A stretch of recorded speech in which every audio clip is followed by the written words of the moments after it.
Get this dirty black kid away from my table before he steals something or gives us all some disease. Gregory Hamilton said it loud. 8:30 p.m. on a Friday in October, 52 degrees, the Sterling Oaks patio, string lights glowing, gas heaters fighting the chill, Hamilton in his $12,000 wheelchair, 7 dinner guests laughed nervously. Champagne glasses raised. Miles Underwood stood 3 feet away, 9 years old, homeless, barefoot, jacket torn from digging through their dumpster, black in a sea of white faces. "Sir, please, I can help your leg." "You?" Hamilton laughed. "How long would this miracle take, boy?" Miles's voice shook. "Seconds! The journal said seconds." Laughter exploded across the patio.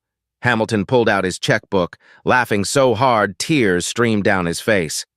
"Perfect! Heal me for $1 million in your magical seconds, street rat! When you fail, police take you!" Miles whispered, "Okay." 30 minutes earlier. 30 minutes. 8 o'clock p.m. Miles had followed the smell 6 blocks from Mile 34 overpass. Garlic butter, grilled ribeye, food from a different universe. October air bit at his bare feet, but 52 degrees wasn't cold enough to kill. Not yet. November would be different. The Sterling Oak sat like a mansion. Brick and ivy. Warm light spilling from every window. People who'd never been cold, never been hungry, never been invisible. Miles found the service entrance, the dumpster, and beside it, the recycling bin where someone had tossed reading material. 3 torn copies of the Journal of Emergency Medicine, July 2024 issue, coffee-stained, water-damaged, someone's discarded subscription. To Miles, they were gold. He smoothed the pages on the ground beside decorative shrubs that separated the dumpster area from the outdoor patio. 5 feet away, through gaps in foliage, he could see everything. 12 tables under string lights, gas heaters glowing orange. The kind that cost more than his mother's monthly salary when she'd had one, when she'd been alive. Miles found bread crust in the dumpster's top layer, ate it while reading by borrowed patio light. Article title, "Acute Sciatic Nerve Entrapment from Gluteal Spasm, Emergency Release Protocol." His eyes moved across the page once. That's all he needed. Photographic memory. Tested at age 6. "Extraordinary," the school counselor had said. That was before extraordinary stopped mattering. Before his mother died, and extraordinary became just another word for different. The text imprinted on his brain like a photograph. Perfect. Permanent. Complete. Acute piriformis or gluteal spasm causing sciatic compression presents as sudden onset lower extremity paralysis. Emergency release protocol. Identify trigger point 2 inches inferior to greater trochanter. Lateral approach, 45-degree angle. Sustained pressure 8 to 12 pounds. Duration 15 to 30 seconds. Muscle relaxation and nerve release is instantaneous. Miles whispered the protocol to himself, adding it to his internal library. 50 pages before this, 51 now. His entire medical education stored in a Ziploc bag and his unbreakable memory. On the patio, celebration exploded. The center table, 8 people, champagne bottles in silver ice buckets. Cristal, $1,200 per bottle. He'd found a wine menu last week. A man sat at the head in a wheelchair, custom carbon fiber, maybe mid-50s, tailored suit, expensive watch. He raised his glass. "To $200 million and the biggest land deal Philadelphia has seen in a decade," Crystal clinked. Laughter rolled like thunder. But Miles wasn't watching the celebration. He was watching the man, the way he shifted his weight every few minutes.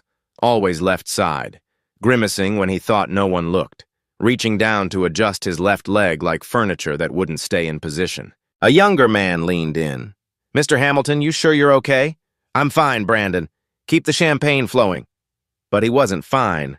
Miles could see it in the micro-movements. Hamilton's left foot at an unnatural angle, the way he shifted position like clockwork.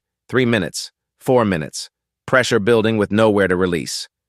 Miles looked at the journal page, at the anatomical diagram showing gluteal muscle wrapped around sciatic nerve, at the trigger point marked with an X, at the words instantaneous release. He looked back at Hamilton struggling through celebration. Miles's fingers found the hospital wristband in his pocket. His mother's, Temple University Hospital, patient ID, TUH 284091, Rebecca Underwood, age 31, dead 8 months, 2 weeks, 4 days because nobody had listened when she'd said, "Something's really wrong." He looked at Hamilton in pain. And Miles knew, with the certainty of 51 memorized pages and 8 months watching medicine through hospital windows, that something was about to go very wrong. He didn't know yet he'd be the one to fix it. Miles pulled the hospital wristband completely out of his pocket. Yellow plastic, scratched from being carried everywhere for 8 months, 2 weeks, and 4 days. The text was fading, but he could still read every character. He'd memorized it anyway. Rebecca Underwood. DOB, March 15, 1994. Admitted, August 13, 2025. Allergic to penicillin. His mother had been 31 years old when she died. 31. Young enough that she should have had decades left. Young enough that when she'd first said, "I think something's really wrong in that emergency room," they should have taken her seriously instead of telling her to wait, instead of processing people with insurance cards first, instead of making her sit in that plastic chair for 6 hours while the infection in her body multiplied and spread. "Someone please listen," she'd said, over and over, getting weaker each time. "Please, I think something's really wrong." By hour 8, when they finally called her name, the infection was in her bloodstream. Sepsis. The doctor had used that word like it was a surprise, like it was unpredictable, like there was nothing anyone could have done differently. But Miles had read about sepsis since then, found articles, memorized treatment protocols. $85 worth of antibiotics in hour 2 would have saved her life. $85. Less than 1 bottle of the champagne Hamilton's table was drinking. Miles had photographic memory. A gift, the school counselor had called it. She'd tested him at age 6, shown him complex images and paragraphs, and asked him to recall what he'd seen. Perfect recall, every single time. She'd called his mother in for a special meeting, used words like extraordinary and gifted and tremendous potential, talked about special programs and opportunities. "My brilliant boy," his mother had said on the walk home that day, "you're going to do such amazing things." That was 3 years ago, before medical bills from his grandmother's death had buried them, before his mother started working double shifts, before exhaustion weakened her immune system, before the world taught Miles that potential meant nothing without money. Now Miles lived under the Mile 34 overpass, 15-minute walk from this restaurant, 6 blocks from Temple University Hospital where his mother died and where he now spent evenings pressed against 4th-floor windows watching residents do rounds. Learning medicine the way his mother never received it. Through observation, through memorization, through desperate determination that nobody else would die unheard. He'd collected 51 pages of medical journals over 8 months, kept them in a Ziploc bag, organized by topic, every page memorized, every diagram traced in his mind. On the patio, everything changed. 8:15 p.m. Hamilton suddenly gasped, dropped his fork. It clattered against china. "Greg!" The woman in her 40s business suit half stood. "What's wrong?" Hamilton's left leg jerked, then locked, completely rigid. His face went white. His hands flew to his thigh, gripping, trying to move it. Nothing. The leg stayed frozen at an unnatural angle, foot rotated sharply inward. "I can't. My leg. I can't move it at all." Chaos erupted at the table. "Is it a stroke? Heart attack? Call 911. The older man already had his phone out. "Yes, emergency. The Sterling Oak Restaurant, Route 76. We need an ambulance. 58-year-old male, possible stroke. He's already in a wheelchair. His left leg just went completely paralyzed." He listened. His face fell. 18 minutes? 18 minutes. Miles watched from the shadows 5 feet away, watched Hamilton's leg locked rigid, the inward rotation of the foot, the muscle visible through expensive pants, hard as stone, exactly like the diagram he'd read 30 minutes ago. Not a stroke, not a heart attack, not permanent. Acute gluteal spasm compressing the sciatic nerve. Looks like dying, feels like the end, is actually fixable. In seconds, if you know where to press. Miles looked at the journal page, at the trigger point marked with an X, at the protocol. 15 to 30 seconds duration, release is instantaneous. He looked at Hamilton, sweating, gripping his leg, surrounded by 7 panicking people who had no idea what they were watching. He looked at the wristband. Talks 2-84091, Rebecca Underwood. "Someone please listen." Miles stood up. The shrubs rustled. Brandon noticed first. "Sir, there's someone." Miles stepped toward the patio, toward the wrought iron fence separating their world from his. 4 feet tall, bars wide enough that a 58-pound 9-year-old could slip through, toward the moment when everything would change. Miles stepped out of the shadows and walked directly toward the patio railing. His bare feet made no sound on the concrete. His torn jacket hung off shoulders that were too thin, too sharp, bones visible beneath skin. The patio was complete chaos. Hamilton gripping his leg with both hands, Victoria on her phone trying to get through to 911 again, Thomas Reed pacing back and forth, Richard Bolton standing with his phone held up recording everything. Brandon Mills, Hamilton's assistant, saw Miles first, did a visible double take, a homeless child. Here, now, wrong in every way. "Sir!" Brandon's voice cut through the chaos. "Sir, there's a kid here. Security!" Hamilton's head snapped up. For a moment their eyes met. Millionaire and homeless child. Two people who should never have occupied the same space. Then Hamilton's face twisted, panic mixing with something uglier. That's when he said it. Not quietly, loud enough for everyone to hear. "Get this dirty black kid away from my table before he steals something or gives us all some disease." The words hit like stones. The patio went silent except for jazz piano from speakers. 40 people at 12 tables all turning to stare, eyes categorizing, threat, problem, something to remove. Miles had heard worse. 8 months on the street taught you that, but it still hurt. He focused on Hamilton's leg, on the crisis happening while everyone was distracted by prejudice. "Sir, please, I can help your leg." "Help?" Hamilton laughed, not amused, cruel. "Boy, you can't even help yourself off the street. Look at you, you're filthy, you're nobody. What makes you think you can help me?" The word boy hung in the air. Everyone heard the weight of it. Security was coming. Miles could see the guard through the glass doors. Big man, uniform, maybe 6 seconds away. Miles didn't have time for politeness. Hamilton didn't have time for proper channels. "Your leg is paralyzed because of acute gluteal spasm," Miles said. Voice shaking, but words clear. Medical. "It's not permanent damage. Your muscle is crushing your sciatic nerve. That's why you can't move. But I can fix it." Hamilton stared. Then his expression shifted to something between amusement and contempt. He looked Miles up and down. Homeless black child, torn clothes, bare feet, nothing. "You?" He gestured broadly. "You're going to heal me?" Someone at a nearby table laughed. Nervous. Hamilton's smile was ugly. "Okay, boy, I'll play your game. How long would this miracle take?" Miles's voice shook harder. "Seconds. The journal said seconds. 15 to 30 seconds of pressure and the nerve releases. You'll be able to move again." The laughter exploded. Not just Hamilton's table. Other tables, too. The absurdity of it. A homeless child claiming he could heal a millionaire in seconds. Hamilton laughed so hard, tears streamed down his face. He pulled out his checkbook, slammed it on the white tablecloth hard enough to make silverware jump. "Perfect! This is perfect!" He was still laughing. "Okay, street rat. You want to play doctor? Fine. Heal me for $1 million in your magical seconds. Go ahead. Show us what a homeless little black boy knows that 3 doctors with medical degrees don't know." He leaned forward, smile vicious. "But here's the deal. When you fail, and you will fail because you're making this up, when you fail, security calls the police. They take you away. You spend tonight in juvenile detention instead of whatever bridge you sleep under. You'll have a record. Your life will get so much worse." His voice dropped, threatening. "So think very carefully, boy. Do you really want to try this?" Miles looked at Hamilton's leg, still locked.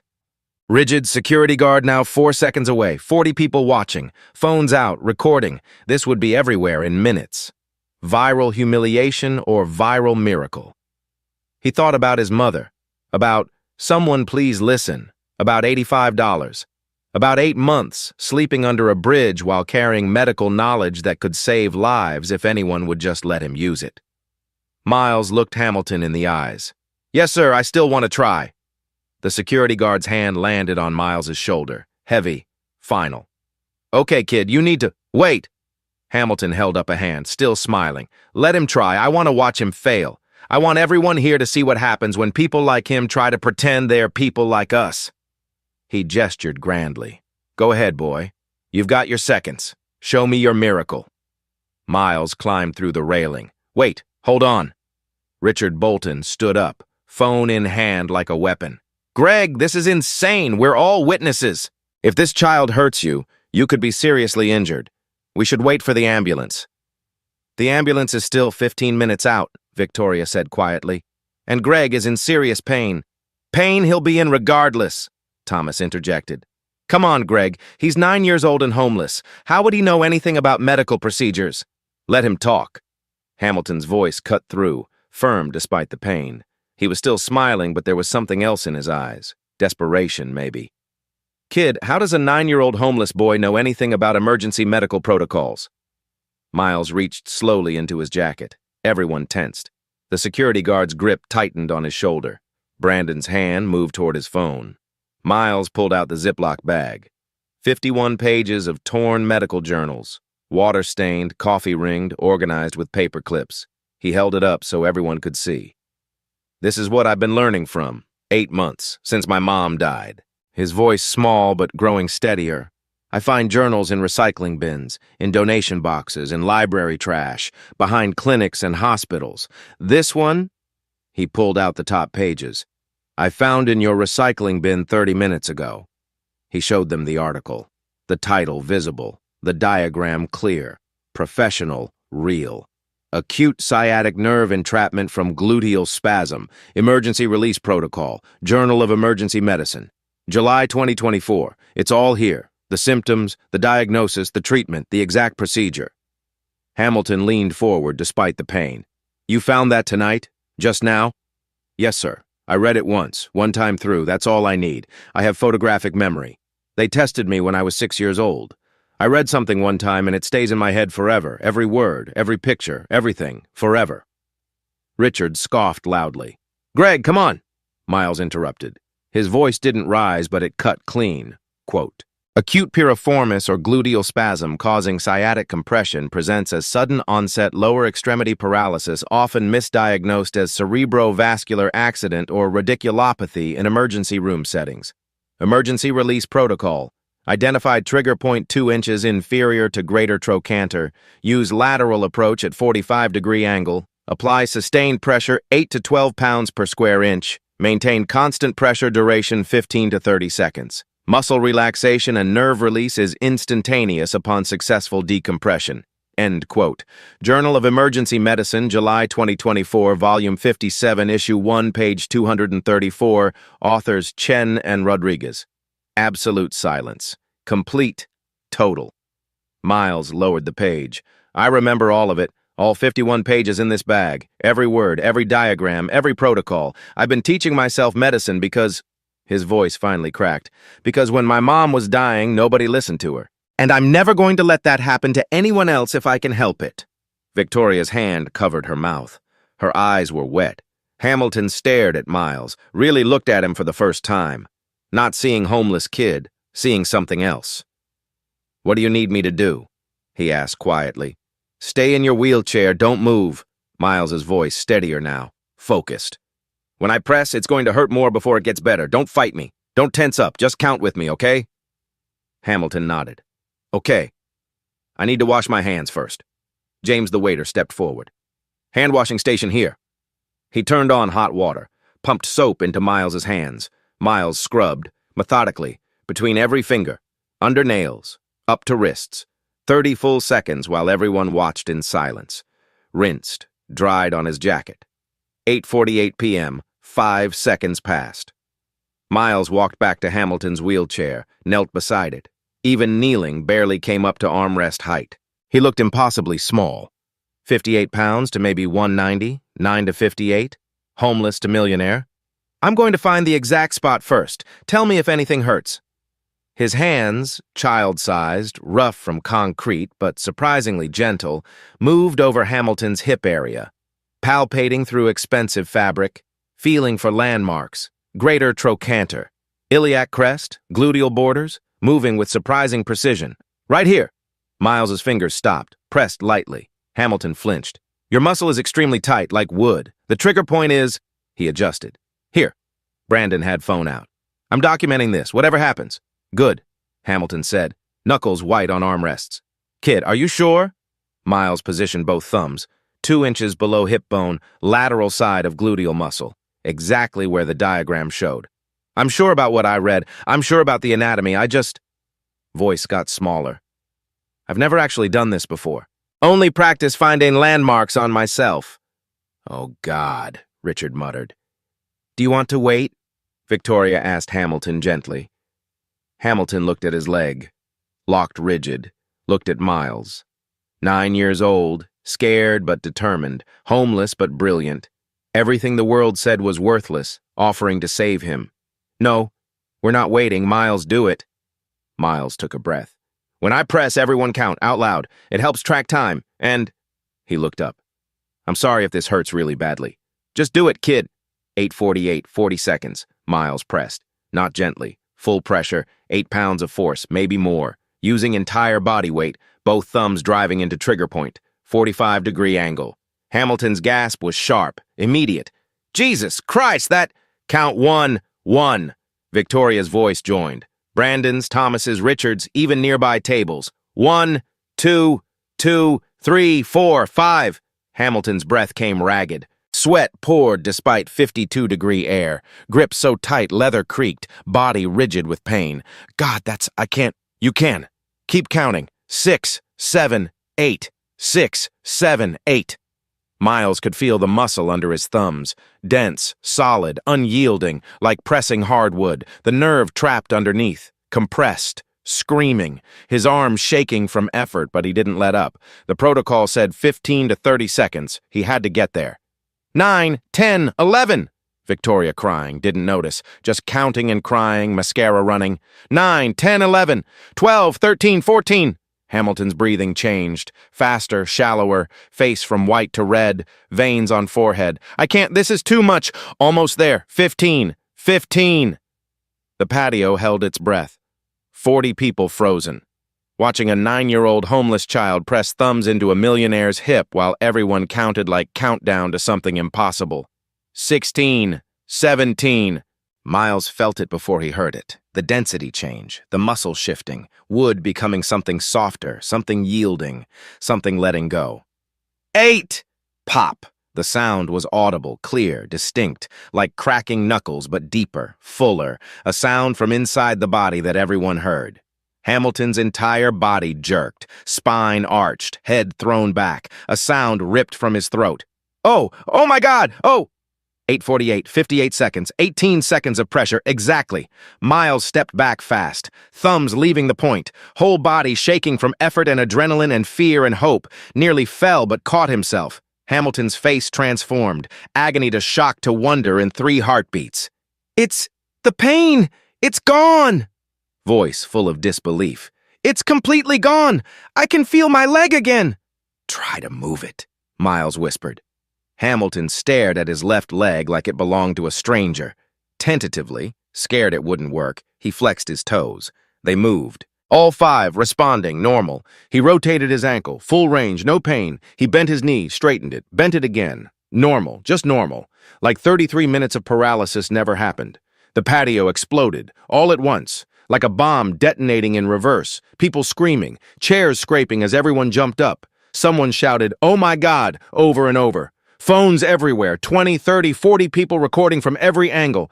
Miles stepped back, making himself small, trying to disappear, but Victoria grabbed him, pulled him into a hug so fierce it knocked air out. "You did it," she sobbed. "You actually did it." Hamilton gripped armrests, pushed, arms shaking. He rose, wobbly, uncertain, like a baby learning to walk. But rising, standing, weight on both legs, both working, both holding him. 8:49, 15 seconds. Gregory Hamilton stood for the first time in 6 weeks without pain. He took 1 step, cautious, then another, then another. 4 steps before he stopped, staring at his legs. He turned to Miles, saw him. "How old are you?" Voice cracked. 9. "You're 9 years old." Not a question. Complete disbelief. Voice broke. "You're 9 and you just, in 18 seconds you..." He dropped to his knees, now at Miles's height, eye to eye. Equal to equal, pulled him into a hug, fierce, desperate, sobbing openly. "You gave me my life back. 18 seconds. You're 9 years old and you gave me my life back." Brandon's hands shook, holding phone. "I got it all. Timestamp clearly visible. 8:48:40 to 8:48:58. 18 seconds exactly." Victoria held up her phone. I was recording too. Different angle. It's all here. Thomas pulled out watch. Stopwatch app, 18.2 seconds. I watched it and still don't believe it. Richard stood with mouth open, speechless for maybe the first time in his legal career. Other diners crowded closer, table assignments forgotten. Everyone wanted to witness, everyone with phones capturing this moment when an impossible thing happened, when a homeless black child healed a millionaire in 18 seconds. Hamilton held Miles at arm's length, hands on shoulders, looking at him like something sacred. What's your full name? Miles Underwood. Miles Underwood. Repeated like a prayer, like a vow. The name I'm going to remember for the rest of my life. He looked at guests, at crowd, at phones. Did you all see what this child just did? They nodded, speechless, stunned. Hamilton looked back at Miles. 18 seconds. I was in that wheelchair 6 weeks. 3 surgeons said permanent nerve damage, and you fixed it in 18 seconds with your thumbs in a journal article from my trash. He laughed. Not cruel, pure wonder. How? How did you know? Miles held up the journal page, crumpled but readable. It's all here, the diagram, the protocol. I just followed exactly what it said. Where did you learn to find anatomical landmarks? Hospital windows, Temple University Hospital, 4th floor, East Wing. I watch residents examine patients. I watch them palpate for landmarks. Then I practice on myself, feeling, remembering, learning. Hamilton stared, then laughed and cried at the same time, pulled Miles into another hug. And Miles stood there, small and confused and wondering if maybe, finally, someone had listened. Hamilton walked slowly back to his dinner table. Each step was careful, deliberate, testing, like he expected his legs to fail at any moment. But they didn't. They held, steady, strong, normal. He didn't sit in his wheelchair. He pulled out a regular chair, sat down, first time in 6 weeks. The wheelchair sat empty beside him like a monument to what had been, what was over, what Miles had ended. Hamilton pulled out his checkbook again, opened it, positioned it on white tablecloth, pulled out his pen, pay to the order of Miles Underwood. He wrote it slowly, deliberately. Amount, $1 million, $1 million. Blue ink, still wet, still impossible, still real. He held it out to Miles with both hands. You earned this, every penny, take it. Miles stared at the check but didn't move toward it. Didn't reach, didn't even blink, just stared. Brandon stood beside Hamilton, phone still recording. Miles! That's $1 million, $1 million actual dollars. That's a house. That's college. That's your entire future. You need to take it right now. Thomas Reed nodded vigorously. Kid, listen. That's life-changing money. You can get off the streets tonight. You can have food and shelter and safety. You can go to a real school, have a real life. Everything changes if you take that check, so please take it. Victoria knelt beside Miles again. Sweetheart, please. You don't have to sleep under a bridge anymore. You don't have to dig through dumpsters. You don't have to be cold or hungry or scared. You can have everything. Please take the check. Brandon's phone buzzed insistently. He glanced at the screen. Eyes went wide. Oh my God! The video I posted 7 minutes ago. 300,000 views already. No, wait. 500,000. It's going viral. Fast. Really fast. Around the patio, other guests started checking phones. Sudden murmurs, excited whispers. It's on Twitter, trending worldwide. TikTok too, at least 20 different videos. Someone made a hashtag, 18-second miracle, trending nationally. It's on Instagram, Facebook, everywhere. CNN just picked it up, main page. A news van screeched into the parking lot. WPVI Action News 6, logo on the side. A woman in her 30s jumped out, reporter's blazer, microphone with camera crew.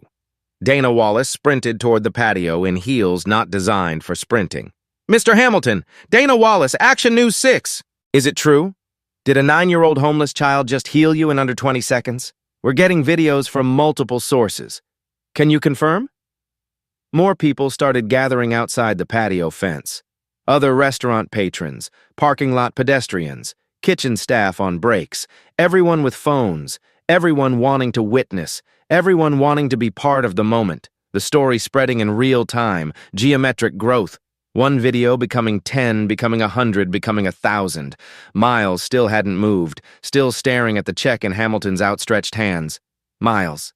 Hamilton's voice was gentle now, almost pleading, not the voice that had called him a street rat. Please take it. You saved my life. You deserve everything I can give you. Miles spoke so quietly that nearby conversations stopped completely to hear him. I didn't do it for money. Everything stopped. The patio, the growing crowd, the video recording. The universe itself seemed to pause. I did it because... Miles's voice stayed small but steady. When my mom was dying in the emergency room, she kept saying the same thing over and over. Someone please listen. Please, someone listen. She said it for 6 hours while they made her wait, and nobody listened. Not until it was too late. Not until she was already dying. Victoria's hand covered her mouth. Fresh tears. Dana's camera caught every word, zooming in on Miles's face, on the check, on the impossible distance between $1 million and a 9-year-old who didn't want it. You were in pain tonight, really bad pain. Everyone assumed stroke or permanent damage. Nobody looked for the real answer. They were going to make you wait 18 minutes in agony. I couldn't... He stopped, started again. I couldn't watch someone suffer when I knew how to help. The patio was silent except for people crying. Hamilton lowered the check, his own face wet. Then what do you want, Miles? Tell me anything. Miles thought for a long moment. Long enough the crowd leaned in. Long enough Dana's microphone inched closer. I want to learn, he finally said. Real learning, in a real school, with real teachers and real textbooks that aren't from dumpsters. I want to become a real doctor. So nobody's mom ever has to die in a waiting room saying, someone please listen, while nobody listens. Hamilton's voice cracked completely. You're going to be the best doctor this city has ever seen, I promise you that. Miles looked at him. Does that mean you'll help me? Hamilton pulled out his phone. Kid, I'm going to do a lot more than help you. I'm going to change your life, starting right now. He started making calls, right there, while 3 million people watched online. Thomas Reed set down his wine glass with a decisive clink. If the kid's such a genius, let him look at my shoulder. 2 years of pain, 6 different doctors, over $18,000. Nobody can figure it out. Miles turned. What kind of pain? Constant ache. Sharp when I lift my arm, especially to the side. Wakes me up at night. Can barely reach behind my back.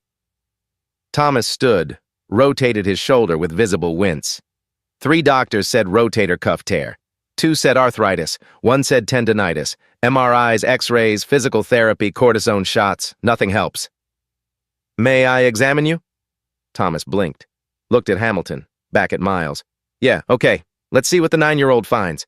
Miles walked to the sink, washed hands again, 30 seconds, thorough, professional, dried them and approached Thomas. I need to ask questions first. Go ahead.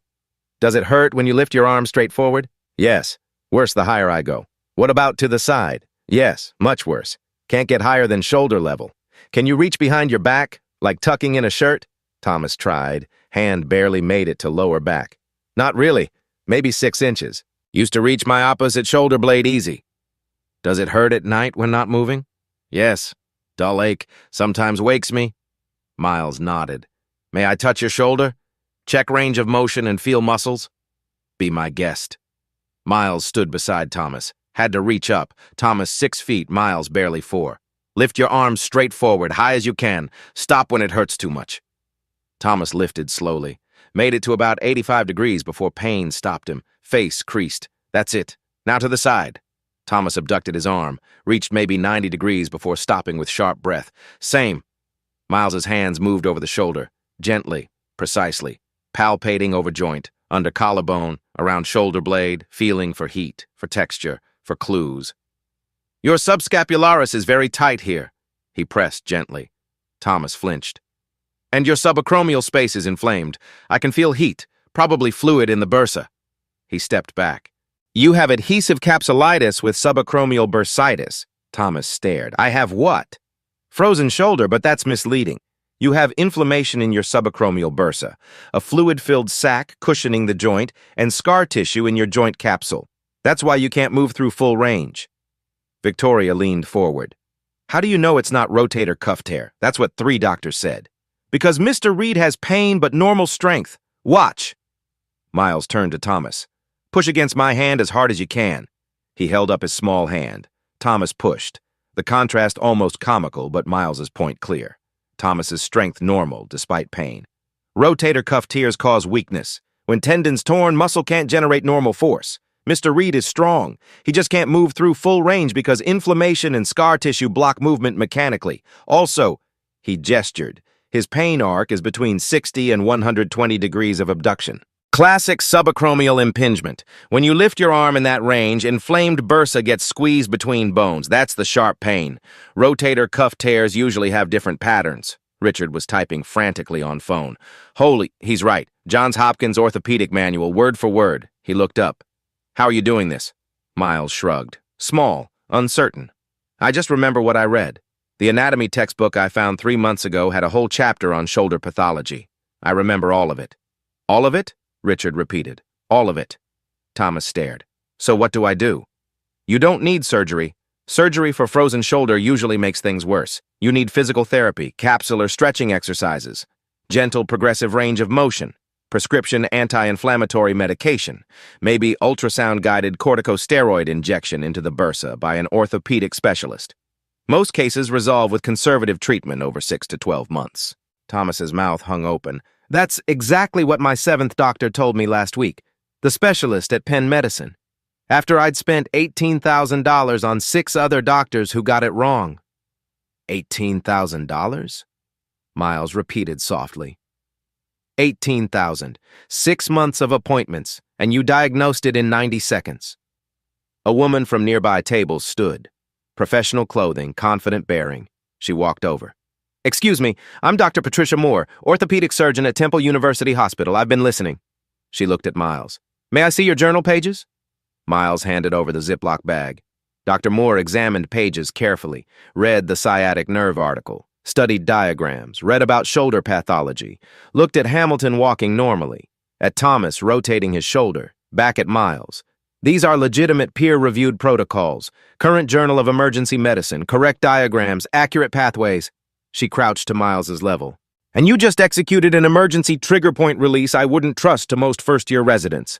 Diagnosed adhesive capsulitis faster than I could with imaging. How long have you been studying medicine? 8 months, ma'am. Since my mom died. And how do you learn? I find journals in dumpsters and recycling. I read through hospital windows. Temple University Hospital, 4th floor, East Wing. I watch your residents do rounds at night, watch examinations, watch procedures. Then I remember everything. Forever. Dr. Moore's eyes widened. You're the window kid. Miles looked confused. Ma'am, for months, residents have mentioned seeing a child outside the 4th floor window, late at night, always watching.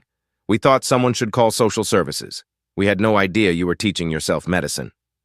I live 6 blocks away, under the overpass at mile 34. The hospital is warm and the lights are on and there's always something to learn. Dr. Moore stood, looked at Hamilton, expression intense. Mr. Hamilton, this mind cannot stay on the street, cannot. I've been an orthopedic surgeon 15 years, taught at Temple 8. I've trained dozens of students and residents, and I have never encountered clinical intuition like this paired with photographic recall and self-taught anatomical knowledge. At 9 years old, this is once-in-a-generation brilliance. Hamilton nodded. Miles's street days are over as of tonight. Good.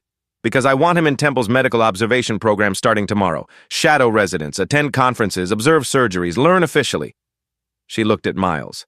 Would you like that? Miles's eyes went wide. Really? You'd let me? Really? Starting tomorrow. I more than agree, Hamilton said. Dr. Moore, whatever you need, paperwork, funding, clearances, you tell me. Dr. Moore extended her hand to Miles. Formal, respectful. He shook it. Small, rough hand and larger, professional one, and she smiled. Welcome to Temple University Hospital, Miles. Through the door instead of the window. Miles smiled. Real smile.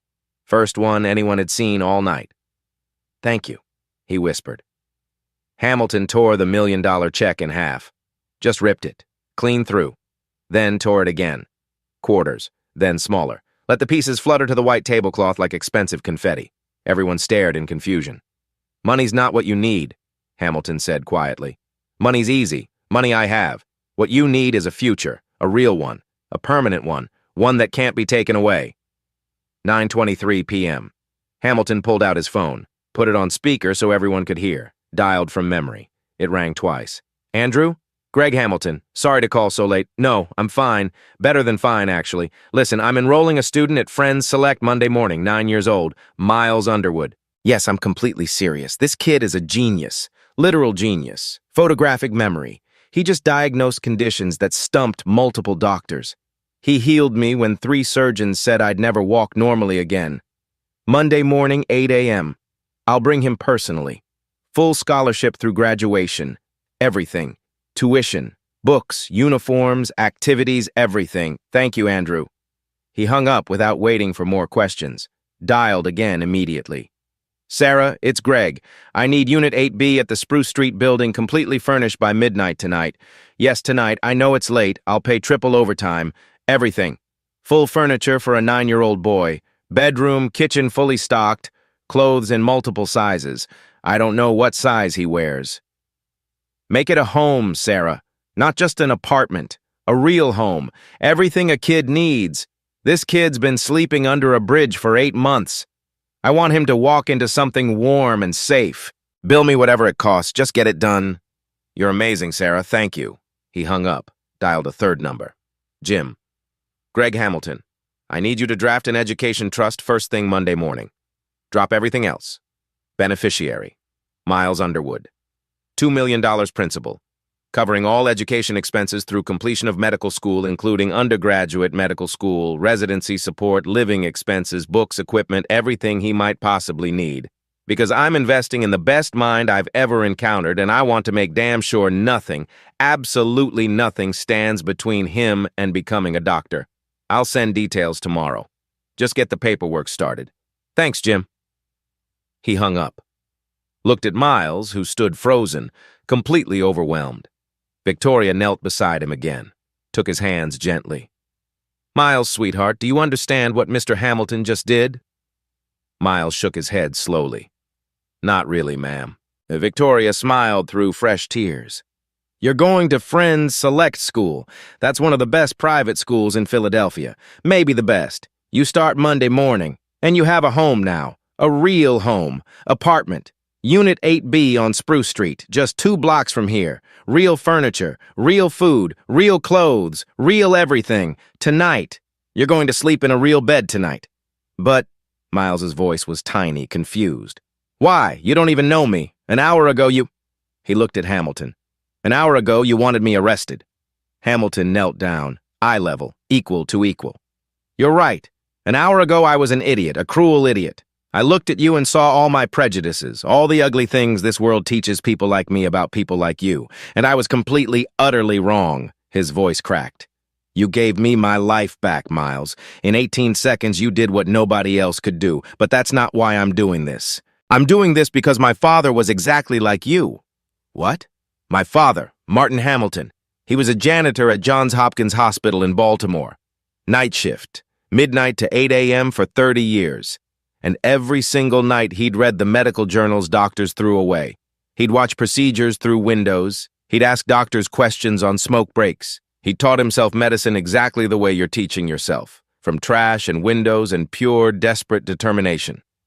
Hamilton's tears fell freely. But he never got his chance. Nobody saw him. Nobody noticed. Nobody cared that a janitor knew more medicine than some residents.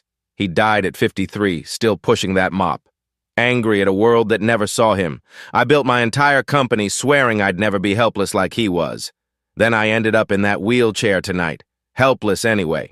And you, a 9-year-old sleeping under a bridge, you saved me using the exact same methods my father used. He gripped Miles's shoulders gently. It's like he sent you, like the universe gave me a chance to do for you what nobody did for him. You getting the future he deserved, that's justice. That's what's right.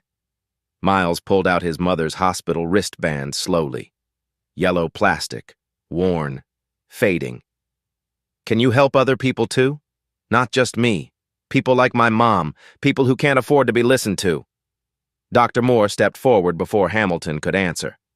I have a proposal. Mr. Hamilton, if you're funding Miles's education, why not fund a medical clinic as well? Temple University Hospital and Hamilton Properties working together.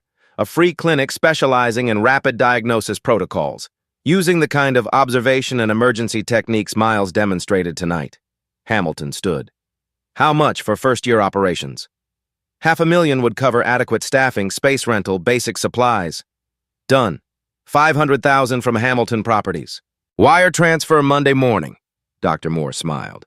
Temple will match with $250,000 plus volunteer medical staff from our residents. Victoria pulled out her phone, typing rapidly. I'm texting my board right now. Williams Development will donate $100,000 as seed funding. Hamilton looked at Miles. We'll name it after your mother. The Rebecca Underwood Memorial Clinic. Opening within a month. Location near Mile 34. Serving homeless and underserved populations. People who get overlooked. People like your mom. Miles held out the wristband with shaking hands. This was hers. Temple University Hospital. Patient TUH2 84091. She died there. In the waiting room, nobody listening. For 6 hours, nobody listened. He looked up at Hamilton, at Dr. Moore, at Victoria, at everyone watching. Now maybe someone else won't have to wait. Hamilton closed his hand around the wristband, pulled Miles into another hug, fierce, protective. The patio was silent except for the sound of 40 people crying, strangers, witnesses, part of something bigger than themselves. Dana's news camera captured everything. Her live stream counter showing 5 million viewers, the story spreading across Philadelphia, across Pennsylvania, across America, across the world. A 9-year-old homeless boy, a millionaire in a wheelchair, 18 seconds that changed 2 lives and would ripple forward into thousands more. Miles looked up at Hamilton through his tears. Do I really get to go to school Monday? Really, truly? Really, truly, I promise. And sleep inside tonight? Unit 8B, you're home. For as long as you want it. Miles started crying. Finally. 8 months of holding everything together. 8 months of survival mode. 8 months of being invisible and hungry and cold and scared and alone.